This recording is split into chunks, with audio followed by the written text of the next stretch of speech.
해킹, 컴퓨터 네트워크에 취약한 보안망에 불법적으로 접근하거나 정보 시스템에 유해한 영향을 끼치는 행위. 우리 일상 속에서 해킹이라 하면 개인의 아이디와 비번을 알아내 악용하는 사례가 있다. 자칫 방심하면 남의 것이 되는 내 개인정보. 한순간도 방심할 수 없는 해킹 사태는 왜 일어나고 어떻게 피해갈 수 있을지 예방법과 대처법까지 살펴보자.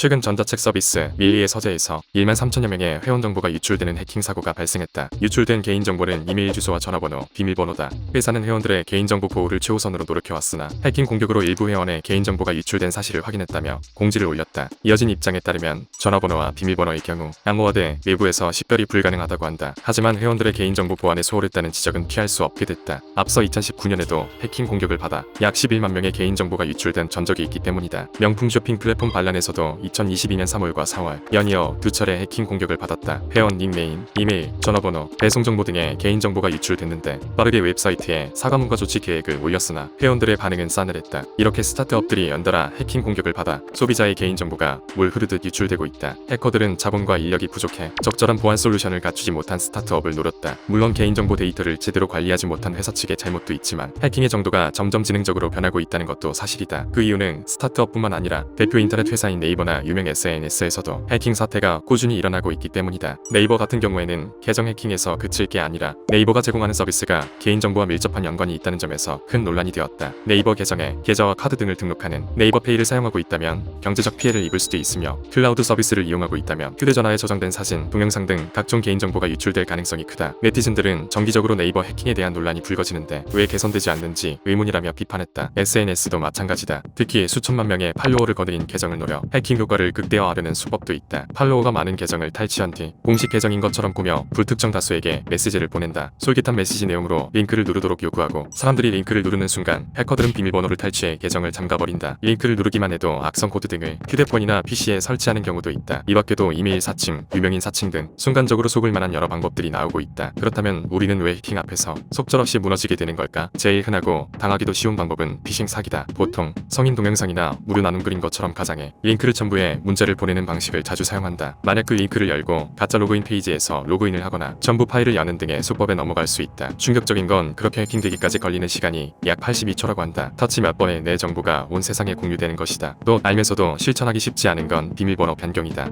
허술한 비밀번호도 문제지만 사이트마다 모두 같은 비밀번호를 사용하는 게 더 치명적이다. 하지만 사이트를 20개 정도 사용한다고 20개의 새로운 비밀번호를 만들 순 없는 법. 이에 대한 꿀팁은 조금 이따 공개할 예정이니 끝까지 봐주시면 압도적으로 감사하겠다. 그리고 악성 코드에 의한 탈취도 빼놓을 수 없다. 자신도 모르게 폰이나 컴퓨터에 악성 코드가 설치되면 내가 키보드로 입력한 모든 정보가 어딘가 저장되고 그대로 해커에게 전송되는 무서운 방법이다. 아무리 백신 프로그램을 미리 깔아둬도 악성 프로그램은 워낙 종류가 많기 때문에 모든 코드를 다 탐지해내진 못할 것이다. 이렇게만 보면 그냥 해킹 당하길 기다려야 되나 할 정도로 막막한 미디어 세계. 화병 나기 전에 논란과 해킹에 대한 예방, 대처법을 알아보자. 우선 절대 모르는 사람이 보낸 문자나 이메일을 클릭하면 안 된다. 특히 보낸 메일 주소 형식이 이상하다면 꼭 의심부터 하고 봐야 된다. 정부나 금융기관, 기업 등을 사칭하고 있는 건 아닌지 확인하고 궁금증을 유발하는 제목이라면 더더욱 조심할 것. 없는 것보단 있는 게 나은 법이니 백신 프로그램은 미리 설치해두고 계속해서 업데이트를 해 최신 버전으로 유지해야 한다. 실시간 감시 기능을 켜두고 검사는 주기적으로 해야 되는 거 잊지 말자. 또 출처가 불분명한 파일은 함부로 다운로드하거나 실행해선 안 된다. 되도록 스마트폰 공식 앱스토어인 애플, 구글 플레이에서만 어플을 설치하는 걸로 하자. 이건 우리가 생활을 하면서 기본적으로 알아둬야 할 예방법이고 조금 더 구체적으로 실천할 수 있는 방법도 준비했다. 예능 방송에 출연한 화이트 해커가 말하기를 자신은 공공 와이파이는 절대 안 쓴다며 웬만하면 연결하자마자 해킹된다고 말해 충격을 줬다. 개인 데이터를 사용하거나 보안이 되어 있는 와이파이를 사용하는 것을 추천한다. 여기서 꿀팁은 매번 다르게 만들기 어려운 비밀번호도 사이트별로 한 글자라도 다르게 하는 게 중요하다고 한다. 만약 12345를 비밀번호로 하고 싶다면 네이버는 N12345, 구글은 G12345, 다음은 T12345 이런 식으로 보안도 유지하고 기억하기도 쉬운 방법이 있다. 당연한 말이지만 피해를 막는 방법은 조심 또 조심뿐이다. 요즘 거의 모든 사이트들이 2단계 인증 보안 수단을 가지고 있다. 새로운 기기에서 로그인하려고 시도할 때마다 추가로 정보를 입력해야 되는 절차를 거치는 방식이다. 한 SNS 관계자는 2단계 인증을 통해 미리 계정 보안을 강화하면 해킹 피해를 미연에 방지할 수 있다며 적극 추천하기도 했다. 해킹 의심이 되거나 이미 해킹을 당한 것 같을 땐 어떻게 해야 될까? 그럴 땐 개인정보보호위원회와 한국인터넷진흥원이 주관하는 털린 내 정보 찾기 서비스를 이용해보자. 내가 사용 중인 계정 정보가 유출되었는지 쉽고 빠르게 확인할 수 있을 것이다. 만약 유출된 것이 확인됐다며 이프라이버시 클린 서비스 홈페이지에 접속하여 조치를 취할 수 있다. 이 홈페이지를 사용하면 본인 인증 후 자신이 가입했던 모든 사이트의 이력을 있는지를 확인할 수 있으며 아이디와 비밀번호를 입력하지 않더라도 바로 탈퇴가 가능하다. 보이스피싱 같이 사람의 취약점을 이용하는 거물손,